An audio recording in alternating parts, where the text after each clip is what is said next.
어, 광고 시간에도 말씀을 드렸지만 이 세상에는요, 우리가 살고 있는 이 세상에는 무슨 날이라고 하는 것이 굉장히 많이 있습니다. 오늘만 해도 백주, 농부의 날이라고 하는 그러한 절기상에 들어있는, 우리나라 절기에 들어있는 백중이라고 하는 날입니다. 그래서 이 세상에는 날이라고 하는 표현을 쓰는 그러한 날들이 많잖아요. 뭐 바쁜 날이 있고, 한가한 날, 뭐 생일날, 돌아가신 날, 뭐 태어난 날, 뭐 약혼한 날, 결혼한 날, 뭐 좋은 날, 나쁜 날, 뭐 이런 날들이 굉장히 많아요. 그러니까 속된 말로 표현하면 뭐 재수 없는 날도 있을 것이고, 뭐 운이 좋은 날, 뭐 그다음에 이사할 때 언제 이사해야 돼요? 손이 없는 날, 손 없는 날, 뭐 이렇게 날들이 우리 생활 주변에는 많이 존재하고 있습니다. 그리고 그 개념과 그 의미와 그 다양성도 너무나도 굉장히 넓어요. 그래서 우리가 날이라고 표현할 수 있는 그러한 일자들이 우리 생활 속에는 정말 많이 있다라는 겁니다. 그런데 성경에도 보면 이러한 날들이 표현이 되어 있어요. 우리 이 세상에 사는, 우리 세상 속에 있는 날뿐만 아니라 성경 속에서도 성경이 말하는 날들이 많이 있어요. 심판의 날, 창조의 날, 구원의 날, 뭐 은혜의 때, 뭐 구속의 날, 재림의 날, 주의 날, 뭐 여호와의 큰 날들, 뭐 이런 많은 표현들이 우리 성경 속에서도 존재하고 있다라는 거죠. 이런 수많은 날들 속에 우리의 인생은요, 하루하루가 굉장히 바쁘게 지나가고 있어요. 그렇게 살아가고 있어요. 세상의 날들 가운데, 성경의 날들 가운데에 우리의 인생살이는요, 굉장히 바쁜 우리의 일상을 살아가고 있다라는 거예요. 어떻게 이러한 날들을 우리는 날마다 살아가고 있고, 또 살아가야 하며, 또 이러한 날들을 실패 없는 그런 성공적인 인생의 삶을 살기 위해서 얼마나 바둥바둥 애쓰고 또한 노력하는지 모르겠어요. 이만큼 우리에게 밀접한 그러한 날들이 우리에게 있다라는 거예요. 이처럼 많고 많은, 어쩌면 바닷가의 모래알처럼 많고 많은 우리의 인생의 날들 중에 가장 귀하고 값지게 여겨야 될 날은 어느 때냐? 다름이 아닌 오늘 성경 본문에 나오는 여호와의 정하신 날이라고 하는 거예요. 그러면 왜 우리가 이 날을 우리 인생에서 그처럼 중요하게 여기고 이 날을 기억해야 되고 이 날을 우리가 섬겨야 되는지 말씀을 통해서 여러분과 제가 함께 생각해 보도록 하겠습니다. 먼저 24절에 보니까 이 날을 무슨 날이라고 얘기하냐면은 기뻐하며 즐거워하는 날이라고 얘기하고 있습니다. 오늘 본문 24절에 이렇게 얘기하고 있습니다. 이 날은 여호와께서 정하신 것이라. 이 날은 우리가 어떻게 하라? 즐거워하고 기뻐하리로다 라고 하고 기록하고 있어요. 한마디로 여호와께서 정해주신 날이라는 거예요. 우리 인생에서 기뻐하며 즐거움을 얻는 날이 어느 날에 여호와께서 정해주신 날, 그 날이 언제예요? 자기 주일이에요. 그렇게 이 날은, 이 주일은 귀하고 소중하다라고 하는 뜻을 갖고 있어요. 우리에게 귀하고 소중한 날이 여러분들 삶 속에서는 너무나도 많을 거예요. 내가 첫 번째 결혼한 날, 아니면 내 배우자를 처음 만난 날, 그리고 내 첫 아이를 낳은 날, 그리고 내가 첫 아이의 뭐 돌이라든지 뭐 이런 여러 날들이 여러분 인생 가운데서 가장 중요하고 또 소중하게 여겨질 날로 기억되고 있지만, 사실상 우리 그리스도인들에게 이런 날도, 인간적인 날도 귀하고 기억되어져야 하지만, 특히 우리 그리스도인들에게 기억되어지고 소중하게 여겨야 될 날은 바로 오늘 이 자리에 앉아서 예배하는 여러분들이 앉아 계신 이 날, 바로 주님 하나님께 예배하는 날이라고 하는 거죠. 즉 이 날은 어떤 날이냐고 하는 말입니다. 이 날은 궁극적으로 예수 그리스도께서 만왕의 왕으로 우리에게 오신 날이기도 하고요. 그리고 우리 성도들을 어떻게 하는 날이에요? 영화롭게 하시고 또 악의 세력을 멸하시고 죽음에서 승리하신 날, 즉 주의 날이라고 하는 거예요. 그래서 우리는 이 날을 어떻게 주일날, 주의 날 이렇게 얘기하고 있습니다. 이 날은 하나님의 백성들, 우리들, 즉 우리들에게는 어떤 날이냐면 사실 승리가 있는 날이에요. 승리의 날이에요. 악의 세력을 멸망하는 날이에요. 우리가 예배하는 동안에 악의 세력이 우리에게 그러지 못해요. 우리에게 틈탈 수가 없어요. 왜? 성령이 우리와 함께 하시기 때문에. 할렐루야.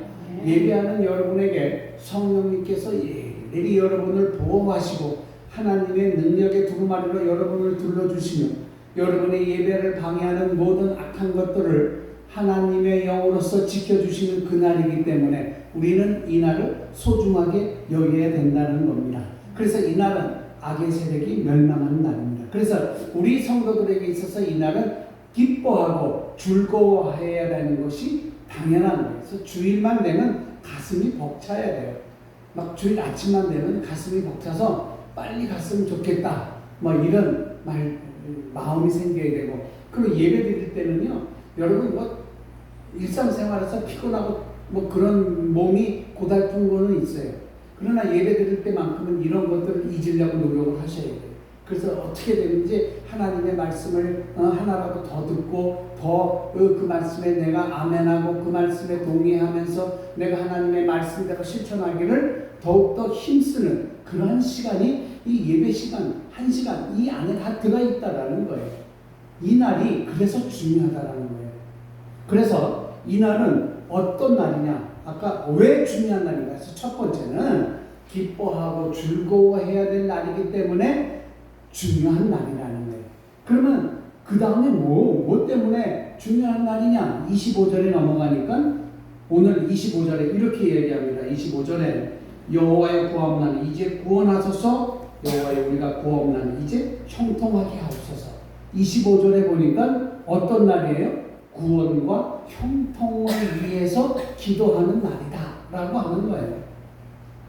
여호와여 구하옵나니 이제 구원하소서. 여호와여 구하옵나니 이제 형통케 하옵소서. 이런 거예요. 형통케 하옵소서.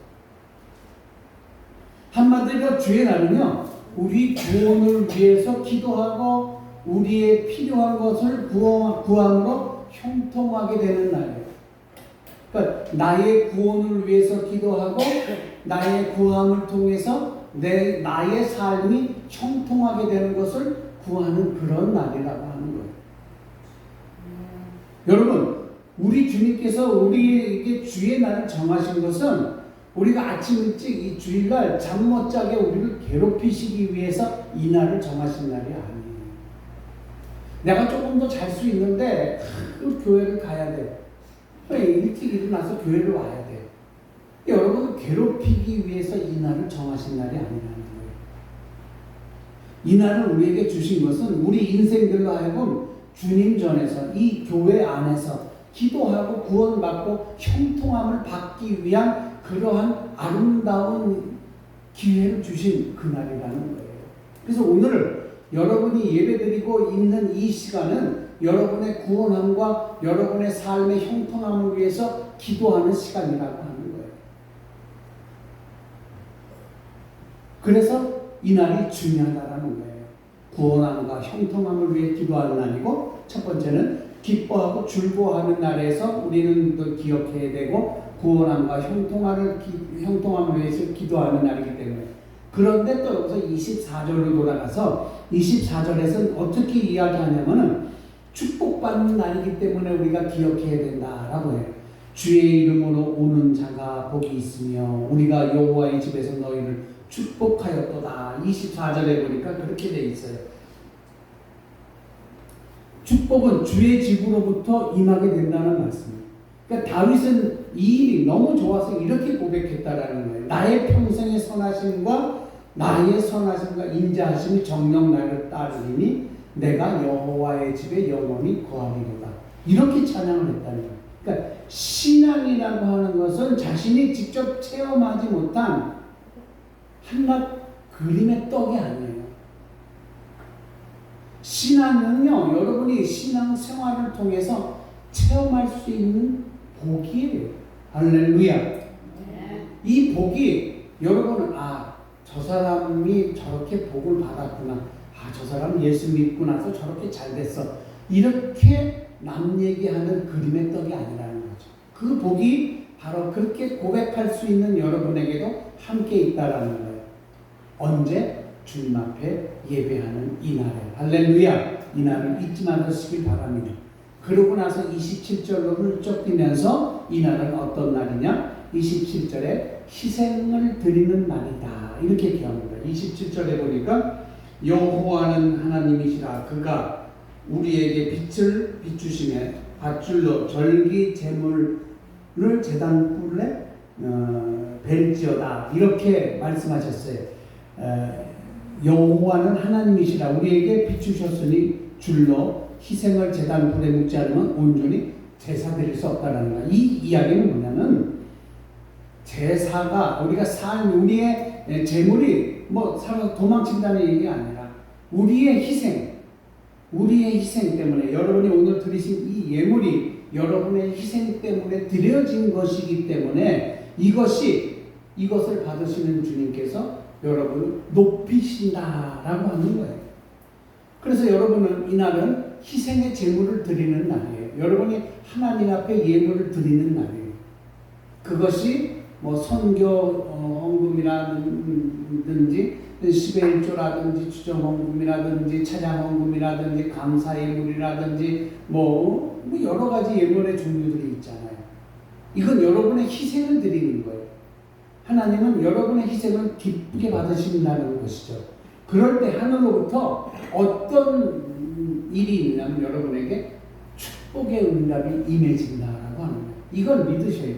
여러분이 예물을 드릴 때에 하나님께서 나에게 축복을 주신다는 사실을 우리는 알아야 됩니다. 이것이 주의 날, 주의 백성이 하나님 앞에 행해야 되는 일 중에 하나라는 거죠. 그리고 나서 27절에 계속 보니까 이 날은 어떤 날이냐? 주께 감사드리는 날이에요. 그러니까 이에 대해 오늘 28절에 그리고 27절과 28절에 보면은 감사하는 날 이렇게 얘기합니다. 주는 나의 하나님이시라. 내가 주께 감사하리라. 주는 나의 하나님이시라. 내가 주를 높이시리라. 여호와께 감사하라. 그는 선하시며 그 인자하심이 영원하시리로다. 이렇게 기록하고 있습니다. 그래서 시편 50편에서 하나님께서는 이렇게 말씀하시죠. 뭐라고 말씀하시냐면 감사로 하나님께 제사 드리는 자, 지극히 높으신 자에게 내 소원을 갚으며 환난 날에 나를 부르고 내가 너를 건지리니 내가 너를 영화롭게 하리로다. 나의 하나님, 나의 하나님, 내가 연결되는 이 본문은 하나님의 사랑과 능력과 구원을 체험하고 하나님이 누구이신가를 아는 신앙인이 하나님께 감사하고 하나님을 높이겠다라고 하는 일종의 신앙이에요. 주는 나의 하나님이시라. 내가 주께 감사하리이다. 주는 나의 하나님이시라. 내가 주를 높이시리라. 여기서 나의 하나님 그랬어요. 나의 하나님, 이는 믿음의 사람인 이 시편 기자가 하나님과 자기와의 아주 그냥 내밀한 아주 가까운 그 관계성을 강조하는 표현이에요. 나의 하나님이라는 거. 그에게 있어서 하나님은 이 시편의 저자가 그 시편의 저자에게 있어서 나의 하나님이라고 얘기했는데 이 저자에게 있어서 하나님은 그냥 피상적인 그런 존재가 아니라는 거예요. 그런 대상이 아니라는 거죠. 그러면 여기서 얘기하는 나의 하나님은 어떤 존재였는가? 나의 생존과 번영, 미래가 오직 하나님께 달려있음을 고백하는 거였었어요. 그리스도인들에게 있어서 하나님은 그의 하나님이 아니에요. His God이 아니에요. 그의 하나님, 그 사람의 하나님이 아니에요. 우리 그리스도인들에게 있어서 하나님은 그 누구의 하나님이 아니라 나의 하나님이라는 거예요. 여러분, 그거 착각하지 마세요. 하나님은 다른 사람의 하나님이 아니에요. 하나님은 다른 사람에게 복 복 주시기를 원하는 게 아니에요. 하나님은 누구의 하나님이에요? 나의 하나님이시고, 하나님은 누구에게 복 주시길 원해요? 나에게 복 주시길 원하는 거예요. 이거 착각하지 마세요. 다른 사람이 복 받는 모습을 보고 하나님은 나의 하나님이 아니라 저 사람의 하나님이야 라고 얘기하지 마세요. 하나님이 나에게 복을 주시지 않는다고 해서 나의 하나님이 아니다라고 단정 짓지 마세요. 그것은 하나님이 여러분에게 복을 주시기 위한 하나의 훈련 과정인 거예요. 저는 그렇게 생각합니다. 하나님이 여러분에게 있어서 다른 사람의 하나님이 아니라 나의 하나님으로 불려지기를 원하시는 거예요. 그러니까 여러분의 신앙 고백 속에서 이렇게 고백을 해야 돼요. 다른 사람의 복 받는 모습을 보니까 부럽다라가 아니라 나의 하나님이 나에게 복 주신다라고 고백할 줄 알아야 된다는 거예요. 왜 우리는 남이 복 받는 거에 대해서 자꾸 목매이고 거기에 대해서 우리가 분침을 흘리고 거기에 대해서 자꾸 질투를 느껴야 합니까? 왜 내가 복 받을 생각을 안 하세요?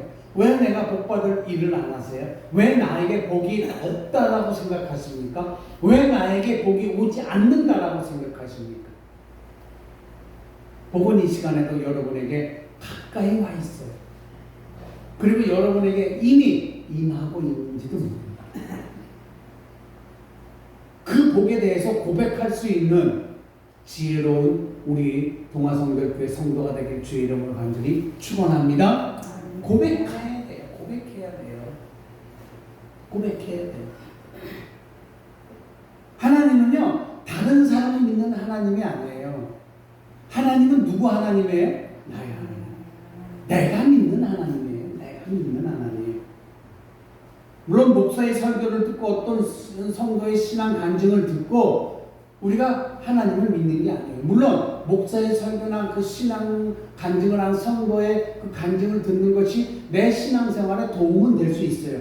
그러나 내가 진짜로 믿는 거는 목사의 설교나 그 성도의 신앙 간증 때문에 내가 하나님을 믿는 것이 아니라 나와 함께 하시는 그 하나님을 내가 믿는 거예요. 그 자체를. 누구 때문에, 누구의 말 때문에 내가 하나님을 믿는 것이 아니라는 것이죠. 하나님은 어떻게 믿는 거예요?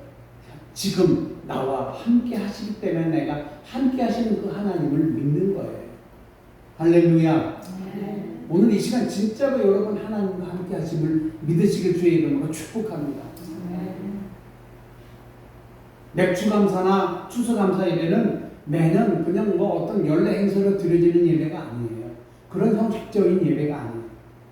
과거에도 은혜를 주셨고 지금도 은혜를 주시고 미래에도 은혜를 주신 그 하나님께 감사하며 드리는 예배예요.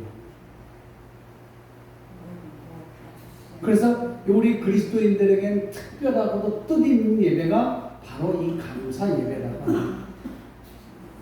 그리스도인들은 내 죄를 사해 주시고 크고 작은 내 삶의 구석구석에서 나를 존재하게 하게 하시고 나를 어루만지시는 그 하나님을 찬양하는 날이 바로 예배하는 날이에요. 할렐루야. 그래서 우리는 어떻게 고백해야 돼요? 내가 감사드리라. 이렇게 내가 감사하리라. 감사는 타인이 하는 것이 감사가 아니에요. 감사는 내가 하는 거예요. 바로 내가 누구에게? 나의 하나님께. 한번 따라 봅시다. 감사는 내가 나의 하나님께 하는 것이다. 할렐루야. 이 사실을 믿으셔야 돼요. 우리가 여기서 감사 예배를 드리면 우리는 하나님께 감사 예배를 드린다 이렇게만 생각하지 마세요. 나의 하나님 앞에 내가 감사 예물을 드리는 거예요. 그리고 여러분 오늘 예물을 다 드리셨지만 이 예물은 여러분이 교회에 드리는 것이 아니에요. 누구에게 드려요? 하나님께 드리는 예물이에요.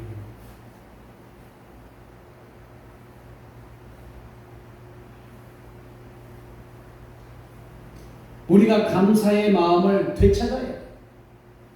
우리가 감사하는 마음을 잃어버렸고 우리가 감사하는 마음이 우리에게 떠났다 하면은 우리는 감사하는 마음을 되찾아야 돼요. 그리고 회복해야 돼요. 뭐를 회복해야 돼요? 감사함을 회복해야 돼요. 그러고 나서 우리가 우리의 삶을 회복하고 우리의 삶 속에서 함께 하시는 하나님이 나와 함께 하심을 체험해야 돼요. 그래야지 내일이 복되고 그리고 내일이 우리에게 다가오는 깨달을 수 있는 거예요.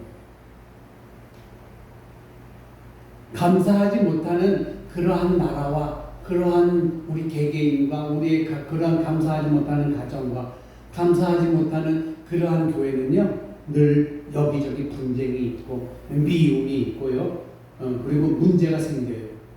왜 그런 줄 아세요? 감사를 잃어버렸기 때문에. 감사하는 사람에겐 매사가 감사로 다가와줘요. 뭐든지 감사해. 그러나 불평하는 사람은요, 매사가 불평불만이에요. 이거 해도 에이씨 이게 뭐야, 불평불만. 저거 해도 불평불만.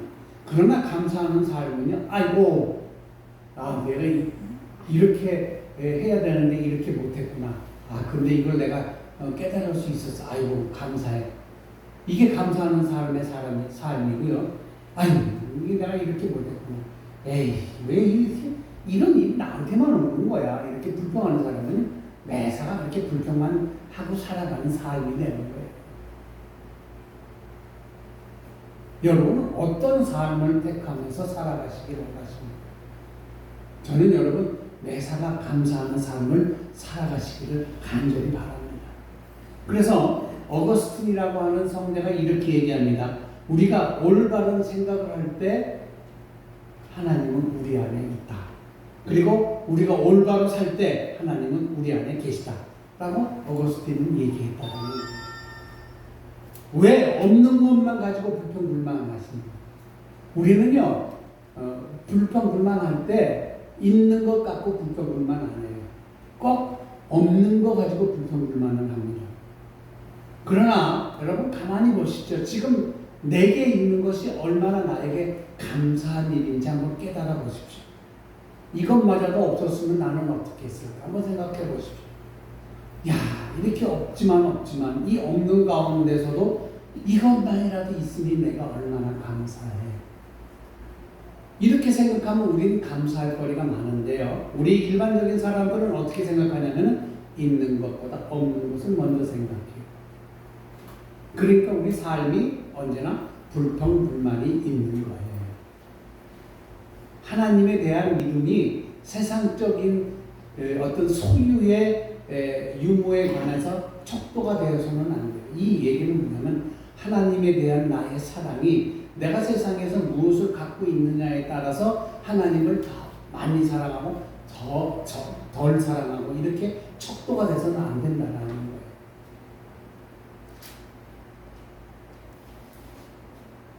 세상은요, 하나님을 믿는 것에, 하나님에 대한 믿음이요, 어떻게 척도되어지고 어떻게 기준되어져 가고 있느냐, 가슴 아픈 건데요. 그게 세상적인 것과 물질적인 것을 기준으로 해서 믿음이 척도가 되어 가고 있다는 거예요. 헌금을 많이 하면 믿음이 좋은 거고, 헌금을 조금 하면 믿음이 적은 거예요. 그런데 이건 아셔야 돼요. 헌금의 많고 적음은요, 어디에 있는지 아세요? 내가 갖고 있는 곳에서 내가 최선을 다한 것이 액수를 떠나서 최선을 다하면 그게 많은 헌금이에요. 내가 1억 갖고 있는데 내가 100만 원 주일마다 헌금해요. 그러면 이 사람은요, 아직까지 1억 가운데서도 살아갈 그러한 형편이 넉넉하게 있는 거예요. 근데 나한테 지금 10만 원이 있어요. 여기서 내가 10,000원을 드린다는 것은 내가 앞으로 살아갈 것에 대한 여유가 그만큼 없다라는 거예요. 100만 원 드리는 거하고 10,000원 드리는 거하고 액수적으로 볼 때는 너무나도 차이가 나요. 그러나 이 차이 나는 것을 가지고 그 성도를 평가할 수는 없는 거예요. 하나님께 드려지는 예물은요, 액수가 중요한 것이 아니라 내가 갖고 있는 곳에서 얼마만큼 최선을 다해서 했느냐가 중요한 거예요. 여러분, 이것이 헌금의 척도인 거예요. 저는 그렇게 생각합니다.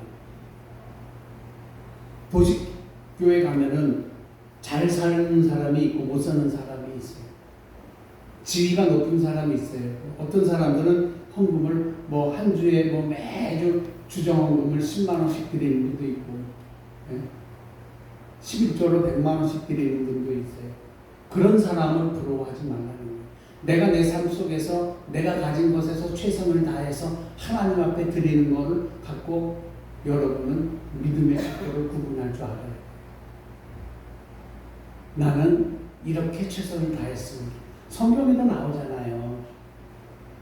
한 여인이 자기가 정말 살아가야 되는 것 중에서 최선을 다해서 드린 그 예물을 주님이 받으셨잖아요.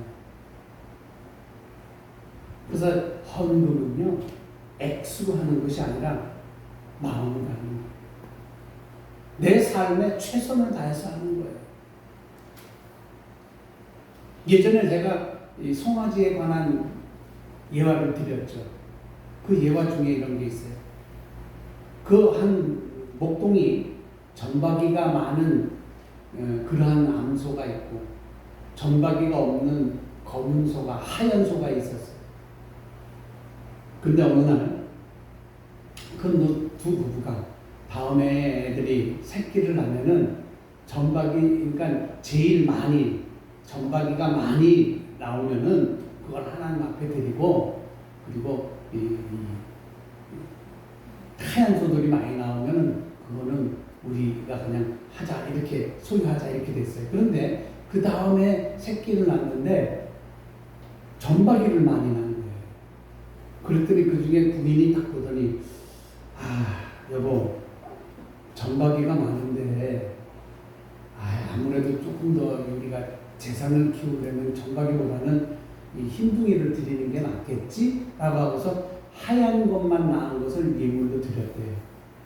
여러분, 그렇게 예물을 드리는 경우가 많아요. 내가 예물을 드리겠다고 작정을 해놓고 하나님 앞에 예물을 드리려고 딱 봤더니 이게 조금 아까운 거야. 나한테 조금 벅찬 거야. 내가 생각하기엔 내가 벅차. 그래서 못 드리는 거예요. 여러분, 하나님 앞에 드리는 예물은요, 그런 액수가 중요한 것이 아니라 여러분이 하나님 앞에 마음 놓고 드리기로 하는 것, 그리고 여러분의 삶에서 최선을 다하는 것이 예물이라는 거죠. 그래서 우리는 없는 것 갖고 불평하지 말아야 되는 거예요. 내가 갖고 있는 것, 그것에 만족하고 감사할 줄 알아야 된다는 거예요. 그게 우리의 삶을 지탱하는 거예요. 하나님에 대한 감사는 조건을 가지고 하는 것이 아니에요. 그리고 그 조건을 억지로 찾아내가지고 감사하는 것이 아니에요. 항상 감사는요, 내 생활 속에서 그냥 나도 모르게 당연히 저절로 내 속에서만 나와야 되는 거예요. 이게 감사예요. 동아일보에 아버지는 누구인가라는 글을 그냥 우연히 봤어요, 예전에. 그래서 그거를 제가 이제 스크랩을 해놓은 점이 있어서 한번 제가 읽어볼게요. 아버지는 누구인가? 아버지란 기분 좋을 때 헛기침하고 겁이 날 때 너턴 웃음을 웃는 사람이다. 아버지의 마음은 먹칠을 한 유리로 되어 있다. 그래서 잘 깨어지기도 하지만 속은 잘 보이지 않는다. 아버지는 울 장소가 없기에 늘 슬픈 사람이다. 아버지가 아침 식탁에서 성급하게 일어나서 나가는 장소, 그러니까 직장이죠. 즐거운 일만 기다리고 있는 곳이 아니다. 아버지는 머리가 새 딸린 용과 싸우러 나간다. 그것은 피로와 끝없는 일과 직장 상사에게서 받는 스트레스다. 아버지는 내가 아버지 노릇을 제대로 하고 있나? 내가 정말 아버지다운가? 하는 자책을 날마다 하는 사람이다. 아버지는 자식을 결혼시킬 때 한없이 울면서도 얼굴에는 웃음으로 나타내는 사람이다. 아버지는 아들, 딸이 밤늦게 돌아올 때 어머니는 10번 걱정하는 말을 하지만 아버지는 10번 현관을 쳐다본다. 아버지의 최고의 사랑은 자식들이 남의 칭찬을 받을 때이다. 아버지가 가장 꺼름직하게 생각하는 속담이 있다. 그것은 가장 좋은 교훈은 손수 모범을 보이는 것이다 라고 하는 속담이다. 아버지는 늘 자식의 그럴듯한 교훈을 하면서도 실제 자신이 모범을 보이지 못하기 때문에 이 점에 있어서 미안하게 생각하기도 하고 남모르는 콤플렉스를 가지고 있다. 아버지는 이중적인 태도를 곧잘 취한다.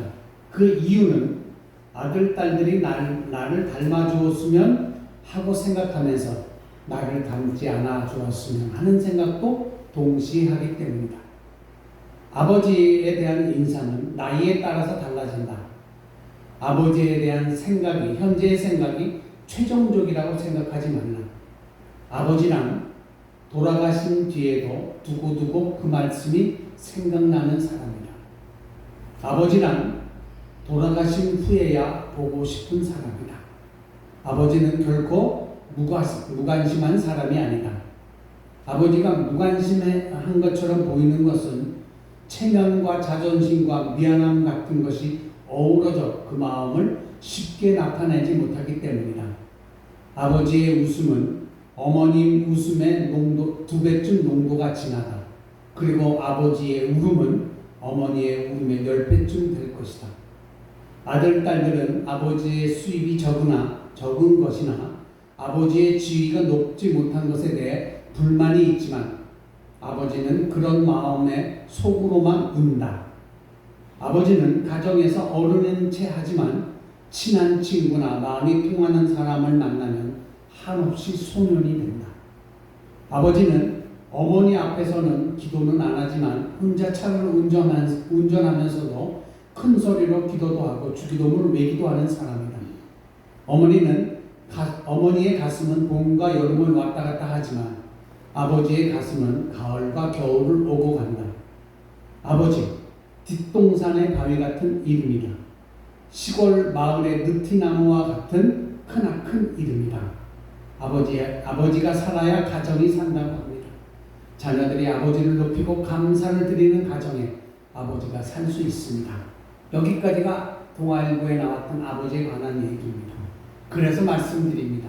우리가 하나님을 바라보면서 하나님께 향하는 우리의 말이 뭐라고 표현되어집니까? 아버지라고 표현되어집니다. 그래서 우리는 하나님께 감사를 드리는 것은 늘상 있어야 돼요. 그리고 하나님께로부터 주어지는 이 감사는 우리는 날마다 감사하고 은혜로 이 은혜에 우리는 우리의 삶 속에서 표현할 줄 알아야 되는 겁니다. 그래서 이런 감사와 감격이 없으면 하나님을 높일 수가 없어요. 하나님을 알고 은혜에 대한 감사와 감격이 있는 사람은 하나님을 언제든지 높일 수가 있습니다. 그러나 감사가 없는 사람들은 하나님을 무시하게 됩니다.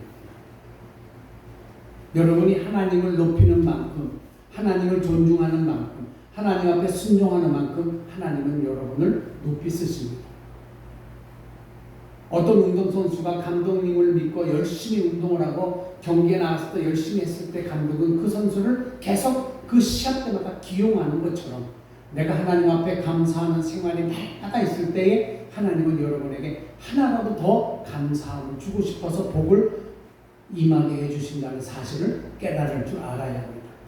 사랑하는 성도 여러분, 감사는 곧 은혜입니다. 감사는요, 하나님 앞에 드리는 나의 최고의 인사입니다. 새로운 마음, 이 감사는 나에게 새로운 마음을 주고 새로운 삶을 창조하게 해주십니다. 그래서 야고보서 4장 10절에 주 앞에서 낮추라 그리하면 너희를 높이시리라. 그리고 마태복음 23장 12절에 보면 누구든지 자기를 높이는 자는 낮아지고 자기를 낮추는 자는 높아지리라 했어요. 이렇게 우리는요, 우리의 삶 속에서 하나님을 바라보면서 나를 낮추고 하나님 앞에 감사하는 내 눈을 높일 수 있는 자가 돼요.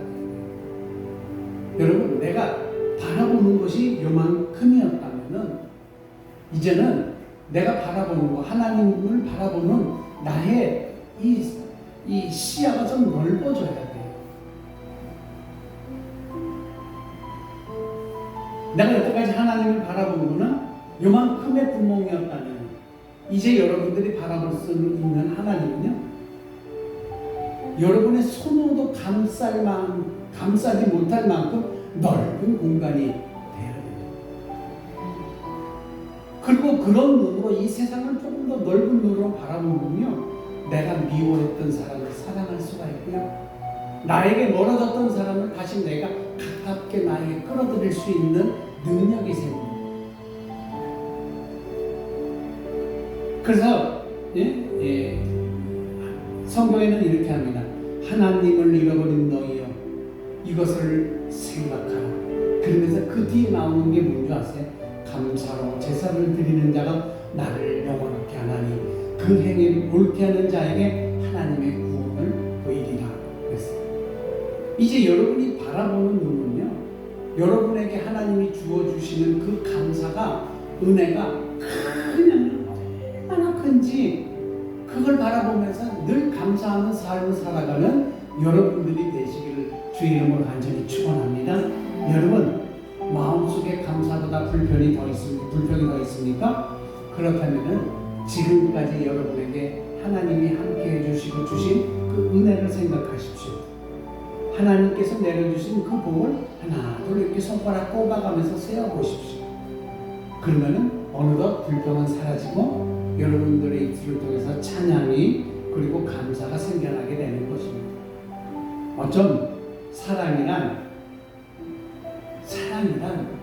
잃었던 시력을 찾는 것과 같아요. 그런 글이 있더라고요. 사랑이란 잃었던 시력을 찾는 일이다 라고 하는 얘기가 있어요. 발자크라고 하는 사람이 그랬어요. 사랑의 반대말은 미움이 아니다라고 했어요. 사랑의 반대말은 뭐냐? 무관심이라고 했어요. 무관심은요, 사랑이 없기 때문에 일어나는 거예요.